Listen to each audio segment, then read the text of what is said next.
한 번은 어떤 청년에게 이런 이야기를 들은 적이 있습니다. 이 청년은 교회에 갔는데 예배 후에 성도들이 모여서 다 같이 술을 마시러 가더라는 겁니다. 또 어떤 성도는 그 중에 점치러 같이 가자고 하더라는 거예요. 예배 끝나고 성도들이 모였는데. 그래서 이 청년은 고민하다가 이 교회를 떠나게 됐습니다. 그런데 생각보다 이런 일이 비일비재하게 일어납니다. 교회 안에는 이렇게 교회에는 다니지만 신앙은 없는 사람들이 많습니다. 새로운 사람들이 오면요, 하나님을 잘 몰라요.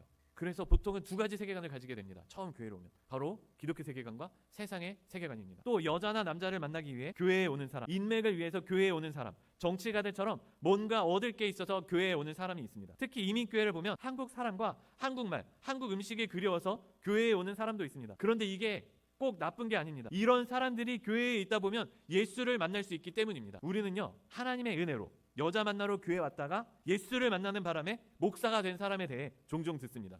사람이 그리워서 한인교회에 찾아갔다가 예수를 만나버린 사람에 대한 이야기도 종종 듣습니다. 그래서 우리는 영혼의 구원을 이유로 교회 안에 혼합주의자, 아직 그리스도를 알지 못하는 자, 그리스도를 믿을 생각이 없는 자를 그대로 두고 있습니다.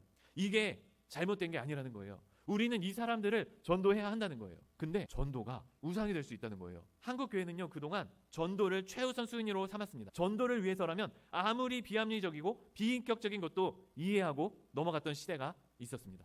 그래서 어떤 사람은 한국 교회는 전도가 우상이라고 평가하는 사람도 있습니다. 교회 안에 십자가를 붙이는 것도 우상 숭배가 될 수 있다고 합동 측에서는 십자가도 뗐잖아요. 양적 변화를 위해, 교인 숫자를 늘리기 위해 질적 변화인 교육과 훈련을 포기했다는 것입니다. 새로운 사람들이 교회에 올 때 이 사람들은 보통 교회 바깥의 사고방식도 가지고 옵니다. 이 사람들을 잘 가르쳐야 되는데 전도만 이야기하는 사람들은 잘 못 가르친다는 거예요. 그 예 중에 하나가 이것입니다. 뭐냐면 원래 복음을 알려면요, 죄를 알아야 돼요. 은혜를 알려면 내가 죄인이라는 것을 깨달아야 합니다. 근데 요즘 교회들을 보면요, 죄를 얘기하잖아요. 죄를 얘기하면요, 성도들이 떠나간다는 거예요. 처음 교회 온 사람들에게 죄를 알려주지 않습니다. 왜냐하면 죄를 알려주면 이 사람들이 교회를 떠나간다는 거예요. 죄의 설교를 교회에서 하기 어려운 시대가 됐어요. 그래서 어떤 교수님들, 목사님들은 한국 교회가 전도를 우상 숭배하여서 교회가 변질되었다, 이렇게 말한다는 것입니다. 우리는 두 가지 이유로 혼합주의를 주의해야 합니다. 첫째로, 교회에는 나오지만 아직 신앙이 없는 사람들을 기다려줄 수 있어야 합니다. 그리고 그 사람들에게 성숙한 신앙을 기대했다가